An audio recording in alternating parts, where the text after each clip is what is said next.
ವೀರನಾಯ್ಕರ್, ಕರ್ನಾಟಕ ದಲಿತ ವಿಮೋಚನಾ ಸಮಿತಿ ಕುಂದಗೋಳ ತಾಲೂಕು ಉಪಾಧ್ಯಕ್ಷ. ಬಂಧುಗಳೇ, ಇವತ್ತಿನ ದಿವಸ ನಾವು ಈ ಹೋರಾಟವನ್ನು ಯಾಕೆ ನಾವು ಹಮ್ಮಿಕೊಂಡಿದ್ದೇವೆ ಅಂತಂದ್ರೆ, ಮೊನ್ನೆ ದಿನಾಂಕ 19/8/2026 ರಾತ್ರಿ 8:30 ಸಮಯದಲ್ಲಿ ರಾಯಚೂರು ಜಿಲ್ಲಾ ಸಿರವಾರ ತಾಲೂಕ್ ಬಕ್ರಾಣಿ ಗ್ರಾಮದಲ್ಲಿ ಒಬ್ಬ ದಲಿತ ವಿದ್ಯಾರ್ಥಿನಿ, ದಲಿತ ಯುವತಿಯನ್ನ ದುಷ್ಕರ್ಮಿಗಳು ಆಕಿ ಬಹಿರ್ದೇಶಿಗೆ ಹೋದಾಗ ಅವಳ ಹಿಂದೆ ಫಾಲೋ ಮಾಡಿ ಅವಳನ್ನ ಸಾಮೂಹಿಕವಾಗಿ ಅತ್ಯಾಚಾರ ಮಾಡಿ ಆಕಿನ್ನ ಬರ್ಬರವಾಗಿ ಹತ್ಯೆ ಮಾಡಿ ಬಾವಿಯಲ್ಲಿ ಎಸೆದು ಪರಾರಿಯಾಗಿದ್ದಾರೆ. ಆ ವಿಚಾರವಾಗಿ ಇವತ್ತು ನಾವು ಕರ್ನಾಟಕ ದಲಿತ ವಿಮೋಚನಾ ಸಮಿತಿಯಿಂದ ಇದನ್ನ ಉಗ್ರವಾಗಿ ಖಂಡಿಸಿ ಸರ್ಕಾರಕ್ಕೆ ಈ ಒಂದು ಸಂದೇಶ ಮುಟ್ಟಬೇಕು ಈ ಕರ್ನಾಟಕ ದಲಿತ ವಿಮೋಚನಾ ಸಮಿತಿಯಿಂದ ಅಂತ ಹೇಳಿ ಈ ಒಂದು ಹೋರಾಟವನ್ನ ಹಮ್ಮಿಕೊಂಡಿದ್ದೇವೆ. ನಮಗೆ ಸ್ವಾತಂತ್ರ್ಯ ಸಿಕ್ಕು 80 ವರ್ಷ ಗತಿಸಿದರೂ ನಮಗೆ ಇನ್ನೂ ಸ್ವಾತಂತ್ರ್ಯ ಸಿಕ್ಕಿಲ್ಲ ಅಂತ ಅನ್ಸುತ್ತೆ. ನಮ್ಮ ಕರ್ನಾಟಕ ದಲಿತ ವಿಮೋಚನಾ ಸಮಿತಿಯವರಿಗೆ ನಮ್ಗೆ ಒಂದು ಪ್ರಶ್ನೆ ಕಾಡ್ತೈತಿ.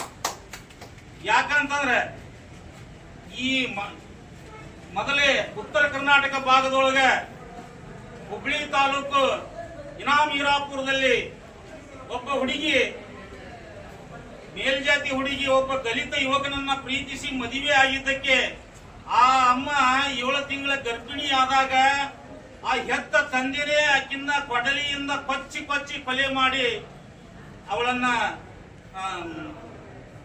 ಕೊಲೆ ಮಾಡಿದರು. ತದನಂತರ ಚನ್ನಗಿರಿ ತಾಲೂಕು ಬೆಳಕೆರೆ ಗ್ರಾಮದಾಗ ದೇವಸ್ಥಾನಕ್ಕೆ ಪ್ರವೇಶ ಮಾಡಿದರು 5 ಜನ ದಲಿತರು ಅಂತ ಹೇಳಿ.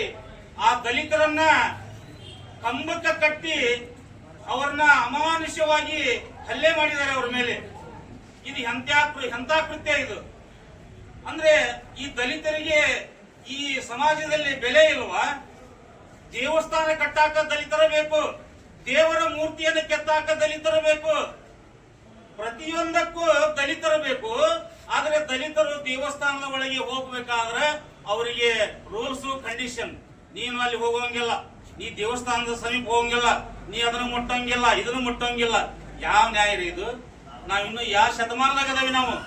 ಇದನ್ನೆಲ್ಲ ನೋಡಿದ್ರೆ ಈ ಭಾರತ ದೇಶದಲ್ಲಿ ಈ ಸಾಮಾಜಿಕ ನಾಗರಿಕರು, ಈ ನಾಗರಿಕ ಸಮಾಜದಲ್ಲಿ ತಲೆ ತಗ್ಗಿಸುವಂತ ಕೃತ್ಯಗಳಿವು. ಆಮ್ಯಾಗ ಭೂಮಾನಂದ ಹತ್ತಿನಾಳ ಅವ ಆರ್ಥಿಕವಾಗಿ ಸಮಾಜದಲ್ಲಿ ಬೆಳೆಯೋದನ್ನು ಸಹಿಸಲಾಗದೆ ಅವ ದಲಿತ ಪರ ಹೋರಾಟದ ಚಳವಳಿಯನ್ನು ಮಾಡುವುದನ್ನು ನೋಡಿ ಸಹಿಸಲಾರದೆ ಜಾತಿವಾದಿಗಳು ಅವನನ್ನ ಬರಬರವಾಗಿ ಹತ್ಯೆ ಮಾಡಿದ್ದಾರೆ ಗೂಂಡಾಗಳು. ರಾಜ್ಯದಲ್ಲಿ ಪದೇ ಪದೇ ಇದೇ ತರ ಎಲ್ಲಿ ಬ್ಯಾರೆ ಯಾವ ಜಾತಿಗಳಲ್ಲಿ ಜನಿಸಿದಂತ ಮನುಷ್ಯರನ್ನ, ಮಹಿಳೆಯರನ್ನ ಎಂದು ಕೊಲೆ ಮಾಡಿಲ್ಲ. ಈ ಭಾರತ ದೇಶದಲ್ಲಿ ಅತಿ ಹೆಚ್ಚಾಗಿ ನಮಗೆ ಉತ್ತರ ಪ್ರದೇಶದೊಳಗೆ ಇತ್ತು. ಈಗ ನಮ್ಮ ಕರ್ನಾಟಕ 2ನೇ ಸ್ಥಾನದಲ್ಲಿ ಇದೆ ಅಂತ ನಮ್ಮ ಕರ್ನಾಟಕ ದಲಿತ ವಿಮೋಚನಾ ಸಮಿತಿಯವರಿಗೆ ಇದು ಮನವರಿಕೆ ಆಗೈತಿ. ಯಾಕಂತಂದ್ರೆ ಈ ಕರ್ನಾಟಕ ಸರ್ಕಾರದಲ್ಲಿ ಇರುವಂತ ಆಡಳಿತ ಸರ್ಕಾರ, ಕಾಂಗ್ರೆಸ್ ಸರ್ಕಾರ ಹೆಣ್ಣು ಮಕ್ಕಳಿಗೆ ನಾವು ಹೆಣ್ಣು ಮಕ್ಕಳ ಪರ ಆದವಿ, ದಲಿತರ ಪರ ಆದವಿ, ದಲಿತರ ಸರ್ಕಾರ ಇದು ಹೆಣ್ಣು ಮಕ್ಕಳ ಸರ್ಕಾರ, ಹಿಂದುಳಿದರ ಸರ್ಕಾರ, ಅಲ್ಪಸಂಖ್ಯಾತರ ಸರ್ಕಾರ ಅಂತೇಳಿ ದೊಡ್ಡ ಭಾಷಣ ಮಾಡ್ತಿರಲ್ಲ ಸ್ವಾಮಿ ನೀವು. ಈ ದಲಿತರ ಕೂಗು ಕೇಳುವುದಿಲ್ಲ ನಿಮ್ಗೆ. ದಲಿತರು ಏನ್ ಅನ್ಯಾಯ ಮಾಡಿದಾರೆ ನಿಮಗೆ? ಪದೇ ದಲಿತರ ಮೇಲೆ ದೌರ್ಜನ್ಯ, ಅತ್ಯಾಚಾರ, ಹಲ್ಲೆ ಇವೇ ನಡಿಲಿಕತ್ತಾವ ನಮ್ಮ ಕರ್ನಾಟಕದೊಳಗೆ.